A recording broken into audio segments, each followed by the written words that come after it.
సామాజిక వర్గం ఏంటి, వాళ్ళ సామాజిక వీళ్ళకి కూడా ఇచ్చారంట కదా ఈ సీటు కోసం. ఎంతో మంది పోరాడుతాడు, బాలరాజు ఉన్నాడు, ఆయన ఎంతో మంది పోరాడుతూ నేను కావాలని ఇప్పించాను మీకు ఈ సీట్ తీసుకున్నా, అదే చేతులు దండం పెట్టి చెప్పానన్నారు మీరు గుర్తించుకోవాలి. బానే ఉంది. మరి మిగతా వాళ్ళు ఏంటి? మిగతా దాదాపుగా 8 మంది పేర్లు వీళ్ళ వాళ్ళే ట్రోల్ చేశారు. కాకపోతే అదంతా పరిష్కరించగలుగుతామంటే అవతలోడు తింటున్నాడు. వీళ్ళు అదే అడుగుతున్నారు, నెక్స్ట్ ఎలక్షన్స్ డబ్బులు కావాలి కదా వీళ్ళకి, మనం ఖర్చు పెట్టారు కదా అది సంపాదించుకోవాలి. రేపు వాళ్ళ రాజకీయ సరే డబ్బులు చూస్తారు కదా మళ్ళీ నెక్స్ట్ ఎలక్షన్స్ కి. కాబట్టి వస్తున్న సమస్య అది. అంటే మార్పులు కూడా ఏమన్నా ఉంటాయా భవిష్యత్తులో జనసేనలో? అందుకేనన్నా ఈ వార్నింగ్. నేను అనుకోవడం అయితే ఫ్యూచర్ కోసం ఇప్పుడే ప్రిపరేషన్.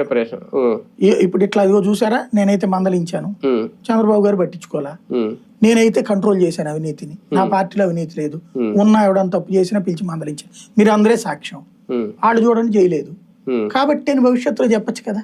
అవును, వైసీపీ రిలీజ్ చేసిన ఒక డిజిటల్ బుక్, మామూలు పుస్తకాలు లేదంటే ఇంతకు ముందు మేము ఇచ్చిన పథకాలు ఇవిగా చూసుకోండి ఇంటికి పాంప్లెట్ పంచిపెట్టడం, ఒక రకంగా అది నెగిటివ్ అయి ఉండొచ్చు, కొంత దెబ్బ కూడా అయి ఉండొచ్చు ఓటమికి. ఇప్పుడు 2 ఏళ్ల వెన్నుపోటు దాని మీద ఒక డిజిటల్ బుక్ రిలీజ్ చేయడం ఎంతవరకు ప్రజల్లో మార్పు తీసుకొచ్చే ప్రయత్నం? అంటే సహజంగా పాజిటివ్ నెగిటివ్ అండి. నెగిటివ్గా ఇప్పుడు పాజిటివ్గా ఉండే వాళ్ళకి తెలుగుదేశం కూడా ఆ పుస్తకం తీయడు చదవడం, వైసీపీకి సంబంధించినటువంటి వాళ్ళ జరిగే ఓపిక ఉండదు.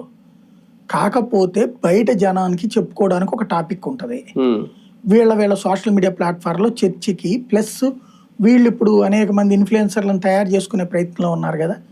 మనం ఇదివరకు ఎప్పటికీ అబ్జర్వ్ చేస్తే ఇదివరకు